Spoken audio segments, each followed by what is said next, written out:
selamat pagi bersama kami di Awani Pagi. Saya Nala Huda bertemankan rakan setugas Hafizi Rosli nak bercakap tentang segmen realiti rakyat. Penularan wabak COVID-19 ini tidak akan melemahkan kita jika kita bersama-sama menghadapinya. Anda tidak berseorangan dalam menghadapi waktu getir ini. Kami di Astro Awani membawakan realiti rakyat, tumpuan khas yang mengangkat suara rakyat dan realiti kehidupan mereka akibat COVID-19. Untuk rakyat, anda boleh menghubungi Astro Awani. Untuk kepimpinan, Astro Awani akan memberi peluang kepada setiap wakil rakyat yang anda lantik untuk menyuarakan realiti di kawasan anda. Dan ekonomi juga penting, oleh itu pelbagai isu-isu dan juga kita akan bawakan isu dari sekecil-kecil sampai mikro sehinggalah perniagaan yang gedung besar dan sebagainya, dan ini adalah platform untuk anda suarakan isu dan juga inovasi yang diperlukan, dan setiap masalah segala kegusaran akan kami bawakan di Astro Awani. Tiada yang tertinggal, tiada yang terpinggir kerana Astro Awani prihatin. Dan kekal di rumah, kita jaga kita untuk hapuskan COVID-19. Dan untuk hari ini dalam segmen Realiti Rakyat kita bawakan seorang ahli parlimen, iaitu ahli parlimen Klang, dan juga seorang pengusaha merupakan menjayakan perusahaan PKS. Kita akan bawakan selepas ini.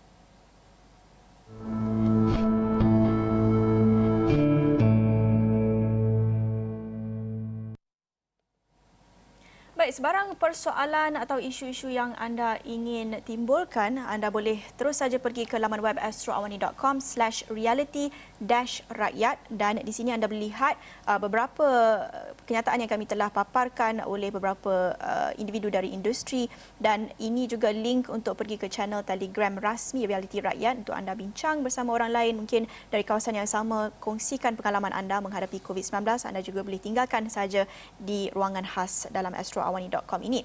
Untuk itu, kita akan terus bersama tetamu pertama kami yang bersedia menerusi Skype, merupakan ahli Parlimen Klang, Tuan Charles Anthony Santiago, yang sudah bersedia bersama kami.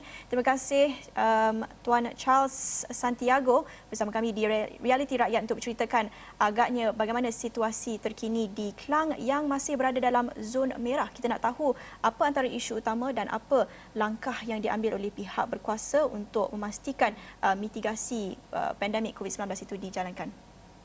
Selamat pagi Puan Naila dan selamat pagi Encik Hafizi. Dan juga kawan-kawan semua. Pertama, hari Isnin saya telah berjumpa dengan pihak Kementerian Kesihatan Malaysia daerah Klang, berbincang dengan isu berkait dengan cara untuk menangani masalah COVID-19 dan juga masalah yang berkait di Klang. Sebab yang dikatakan oleh Puan Naila tadi bahawa Klang sekarang dalam zon merah. Dan ini bermaksud bahawa lebih daripada 40 orang telah dikenal pasti sebagai orang yang telah diinfek oleh COVID virus ini. So sebenarnya pada hari Isnin kita dapati bahawa 166 orang telah dikenal pasti yang yang been infected by the COVID-19 virus. Dan juga saya telah diberi taklimat bahawa macam mana pihak Kementerian Kesihatan Malaysia menangani masalah ini. Dan juga mereka menghalusi secara terperinci sebenarnya untuk mengatasi masalah. Ini termasuk bukan sahaja untuk berkenal pasti, tapi juga untuk trace balik kepada sesiapa-siapa yang telah mereka berhubung, yang dikenal pasti itu berhubung, dan supaya mereka dikuarantin di rumah dan sebagainya. Sehingga hari ini lebih kurang 3,000 orang yang telah dikuarantin dekat rumah. Dan daripada 3,000 orang, sekarang 1,800 orang telah dikenal pasti sebagai bebas dan boleh keluar baliklah, kuarantin dah habis. Hingga sekarang 1,200 orang. Saya juga telah mengatakan kepada pihak Kementerian Kesihatan Malaysia ke daerah Klang supaya memberi kesedaran kepada orang ramai, supaya orang ramai mengambil isu ini secara serius. Sebab kita dapati bahawa dalam beberapa kalangan masyarakat ada keinsafan masalah ini, tidak kesedaran masalah ini, dan mereka juga tidak memberi komitmen yang seharusnya dan tidak mengikut MCO ini. Baik, Wabi, kalau kita lihat daerah Kelang itu sangat besar dengan kepadatan penduduk yang tinggi sehingga daerah Kelang sendiri mempunyai 3 parlimen iaitu Parlimen Kota Raja, Parlimen Kelang dan juga Parlimen Kapar. Dan kita ingin bertanyakan kepada YB, kalau kita tahu daerah Kelang ni begitu kalau kita lihat dari segi industrinya adalah industri perindustrian dan juga menempatkan antara pelabuhan utama di Malaysia. Semestinya ramai rakyat di kawasan sekitar Kelang bekerja dalam industri ini. Dan kita nak tanya kepada YB melihat kepada kesan daripada pelaksanaan Perintah Kawalan Pergerakan PKP ini, bagaimana agaknya kalau kita ingin melihat rakyat yang terkesan ini dan bagaimana juga dari segi mereka menurut kepada Perintah PKP ini, dan mungkin ada industri-industri yang tidak berkepentingan ataupun non-essential services dan kita dapat saksikan juga hanya essential services saja dibenarkan untuk terus beroperasi. Bagaimana YB melihat kepada situasi di sana? Jadi daripada perbincangan saya dengan orang ramai, semasa saya keluar, bukan berjumpa dengan mereka, tapi semasa saya memberikan makanan dan sebagainya, saya mendapati banyak keluhan rakyat. Saya telah berjumpa dengan seorang wanita lebih kurang 30 tahun, mengatakan kepada saya bahawa suami beliau telah kehilang kerja. Dan oleh kerana itu, mereka tidak dapat membeli susu untuk dua-dua anak mereka. Itu satu. Ada juga yang mengatakan bahawa mereka akan dilepaskan kerja, mereka akan ditamatkan dalam minggu depan yang akan datang. So kita dapati bahawa walaupun ada banyak small and medium industries di Kelang, tetapi nampaknya oleh kerana masalah ekonomi berkait dengan COVID dan juga recession yang kita akan menghadapi pada bulan-bulan yang akan datang, maka sekarang small and medium industries melepaskan pekerja mereka. Saya fikir ini merupakan satu behavior yang tak begitu bertanggungjawab. Pada pandangan saya, sekarang kerajaan telah menghulurkan bantuan kepada rakyat dan juga ke SME. Tapi sekarang SME juga mesti mengadakan apa yang dipanggil corporate social responsibility terhadap pekerja mereka dan supaya jangan lepaskan mereka daripada tamatkan kerjaan mereka dan jangan pecahkan mereka daripada kerja yang sedia ada. Masalah ini mesti ditangani oleh semua stakeholders, semua golongan masyarakat, rakyat, small and medium industries, big business, termasuk kerajaan. So there must be a shared responsibility yang dihadapi. Tetapi malangnya, mangsa dalam proses ini adalah orang biasa. Mangsa dalam proses ini adalah orang biasa. Nah, oleh kerana itu, saya calon kepada pihak kerajaan dalam Twitter saya dan juga dalam pernyataan akhbar saya bahawa fokus on people, memberi perhatian kepada orang ramai, khususnya pada masa sekarang. Misalnya orang asli. Saya telah juga berjumpa dengan orang asli dalam 2-3 minggu ini, memberi makanan kepada mereka. Mereka merupakan satu masyarakat yang telah dipinggirkan. Dalam masa biasa pun mereka telah dipinggirkan. Tapi sekarang lebih dahsyat lagi. So kita mesti memberi fokus kepada masyarakat-masyarakat yang telah dipinggirkan. Ya, YB bercakap tentang golongan orang asli. YB ada kongsikan mengenai lawatan itu menerusi Twitter. Kami adakan paparkan gambar-gambar tersebut dan berceritakan tentang pengalaman mereka mengalami ataupun menghadapi berdepan dengan PKP dan pandemik COVID-19 ini. Dan pada masa sama kita perlu mengamalkan penjarakan sosial, tahap kebersihan yang tinggi dan sebagainya. Ini pengalaman yang amat susah buat mereka. Kalau kita lihat gambar-gambar ini, mereka tinggal dalam rumah setinggan. Tahap kebersihan itu susah untuk dijaga. Jadi kita nak lihat kepada solusi bukan saja jangka masa pendek menyalurkan bantuan makanan dan sebagainya, tetapi jangka masa panjang supaya apabila berdepan dengan krisis-krisis pada masa akan datang, mereka akan bersedia dan mereka tidak akan begitu terdedah kepada risiko kesihatan. Jadi apa cadangan YB sendiri mungkin kepada kerajaan negeri dan kerajaan persekutuan untuk memastikan kebajikan mereka itu terbela buat jangka masa panjang?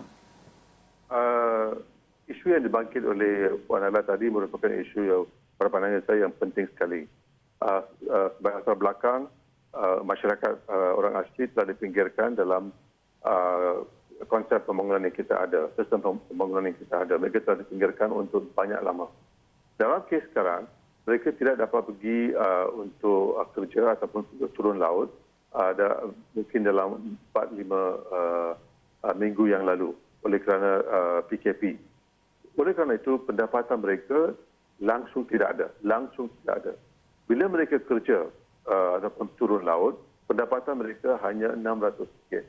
So, bila saya tanya dengan Tuan Batin dekat sana dan juga kawan-kawan lain di sana, mereka mengatakan kepada saya langsung tidak ada apa-apa wang simpanan untuk mereka. So, dan satu lagi isu ialah berkaitan dengan kesihatan. Mereka tidak ada sabun. Kita katakan satu cara untuk bunuhkan virus dalam tangan kita adalah melalui sabun dan sebagainya. Mereka langsung tidak ada. Dan juga tidak ada sanitizer dan sebagainya. So, pejabat saya telah memberikan sabun, sanitizer, termasuk makanan dan sebagainya, as a short term, untuk masa pendek. Tetapi untuk masa panjang, there must be a transformation. Dan transformation itu bukan sahaja secara kesihatan rakyat dekat sana, tetapi tempat kerja mereka, social protection untuk mereka, itu adalah sangat penting. So, saya akan cadang kepada pihak kerajaan negeri Selangor supaya membela rakyat yang miskin seperti ini dan juga warga-warga Kelang yang telah dipecat kerja, yang telah hilang kerja, yang telah dilepaskan kerja. So, dua-dua golongan ini, iaitu warga Kelang yang telah hilang kerja dan juga orang asli, harus diberikan fokus oleh pihak kerajaan negeri dan juga kepada pihak kerajaan persekutuan. So, sebenarnya dalam kes orang asli, kita mesti menaik taraf. Pertama, satu, memberi lebih peruntukan kepada pembangunan ekonomi masyarakat orang asli. Itu mesti dibuat.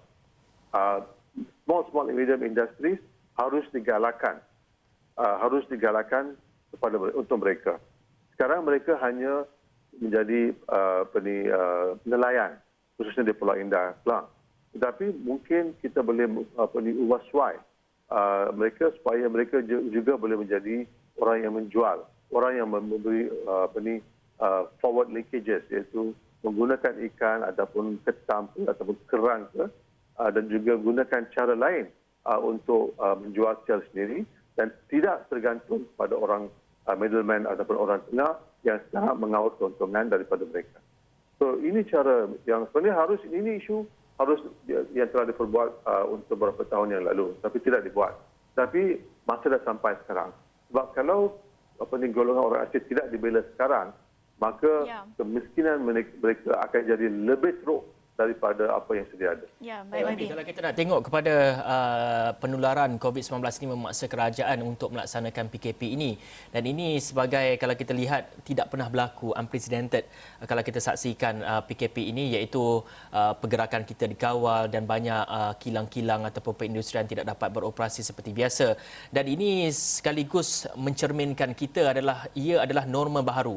Dan bagi YB sendiri, merupakan ahli Parlimen Kelang, bagaimana membantu memahamkan komuniti tentang pendekatan norma baharu ini kepada masyarakat setempat, dan mungkin sebelum ini PKS sendiri berniaga secara bersemuka face to face, dan kali ini terpaksa mengubah konsep perniagaan mereka kepada atas talian dan sebagainya.